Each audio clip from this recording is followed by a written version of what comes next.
अभी एक south Korea का एक अजीबोगरीब मामला आया है जिसमें क्या हुआ है कि एक रोबोट ने सुसाइड कर लिया है। मतलब आदमी सुसाइड करते हैं, ये तो चीज़ें हमने सुनी है कि भाई इंसान काम के बोझ में आके सुसाइड कर लेता है, डिप्रेशन में जाके सुसाइड कर लेता है। लेकिन कोई मशीन सुसाइड कर सकती है, ये थोड़ा सा इमेजिनेशन से बाहर है। लेकिन एआई के टाइम में कुछ भी हो सकता है। हम लोग जितना एआई को कम समझ रहे हैं, एआई उससे बहुत आगे है। तो एक साउथ कोरिया का ये केस है। साउथ कोरिया में काम के बोझ में आके रोबोट ने कूद कर जान दे दी। अब मामला क्या है, यह मामला दक्षिण कोरिया का, जहाँ एक रोबोट ने अत्यधिक काम से परेशान होकर आत्महत्या कर ली। ये ना मतलब अलग अलग इसको कई काम दे रखे थे। तो ये नगर पालिका में काम करता था, लिफ्ट का भी काम करता था, एलिवेटर का भी काम, उधर भी उस पर भी इसका इसने क्या किया था, इंसान भी वहाँ पे इस तरह से परेशान, वहाँ पे ना हर 10 आदमी पे एक रोबोट है। तो इसमें क्या है, तो इंसान परेशान होते हैं, उनकी काउंसलिंग होती है, फिर अपनी बात से शेयर करते हैं। लेकिन रोबोट की कोई काउंसलिंग वाउंसलिंग भी नहीं होती आज। भाई रोबोट के लिए तो ऐसा कुछ है ना, एआई के लिए तो कुछ ऐसा है नहीं, मशीन के लिए ऐसा कुछ है नहीं। तो अब जो दक्षिण कोरिया की जो नगर पालिका है उसने बोला है कि भाई हम इस मामले की जांच करेंगे कि ऐसा रोबोट ने सुसाइड की तो क्यों की, और फर्दर ताकि उस चीज़ को अगर ज़्यादा काम का बोझ था तो उसको कम किया जाएगा, जो और रोबोट बनाए जाएंगे उनमें, या फिर उनको कुछ फर्दर अपग्रेड किया जाएगा। ये जो रिपोर्ट है वो डेली मिरर में आई है, इंटरनेशनल न्यूज़ है, ये न्यूज़ पेपर है एक। उसके रिपोर्ट के मुताबिक ये बता रहे हैं हम कि भाई पिछले 1 साल से गुमी शहर, का नाम गुमी शहर है, वहाँ पे प्रशासनिक कार्यों में मदद करता था ये। कुछ दिन पहले क्या हुआ, ये सीढ़ियों के नीचे पाया गया, गिरा पड़ा पाया गया।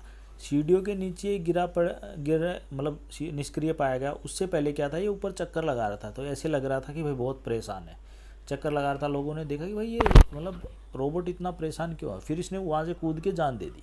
तो मतलब तब ये मामला सामने आया कि भाई कुछ लोगों ने इसको, रोबोट को गिरने से पहले इधर उधर घूमते देखा भी था। तो उनका कहना है कि ऐसा लग रहा है जैसे ये कुछ बहुत गड़बड़ है, इसको मतलब काम का बहुत अधिक तनाव है इस पर, उससे परेशान होकर इसने ये कदम उठाया।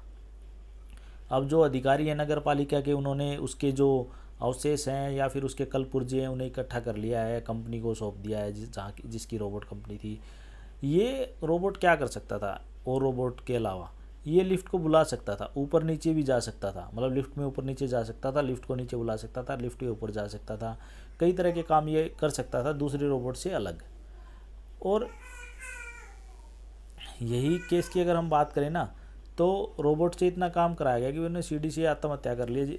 फिर इसमें क्या है, यहाँ पे कुछ एक इसका नाम दे रखा था, रोबोट को काउंसलिंग में एडमिनिस्ट्रेटिव ऑफिसर की पोस्ट दे रखी थी।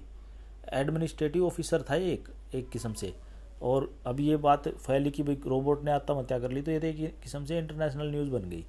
तो रोबोट मतलब कुछ इस तरह से फर्स्ट फ्लोर से कूद के तो इसने ये कदम उठाया।